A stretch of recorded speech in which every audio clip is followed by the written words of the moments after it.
ज़बूर 105 एक आयत। खुदावंद का शुक्र करो, उसके नाम से दुआ करो, कौमों में उसके कामों का बयान करो। खुदा के हुजूर उसकी दी हुई नेमतों और एक एक सांस का शुक्र करना बहुत ज़रूरी है। हमें हर लम्हा उसके फजलो करम के लिए शुक्रगुजार रहना चाहिए। खाने पीने की नेमतों से लेकर रोज़मर्रा की ज़िंदगी के नेमतों से लेकर ज़िंदगी के हर लम्हे में मदद व हिफाजत के लिए उसका शुक्र अदा करना चाहिए। हमारे लबों से निकली एक एक शुक्रगुजारी की दुआ हमारे कामिल ईमान और अपने खुदा से मोहब्बत की गवाही देती है।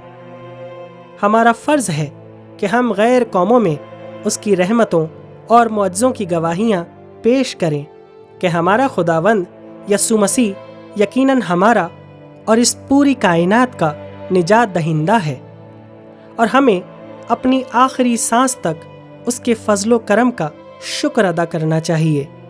आमीन।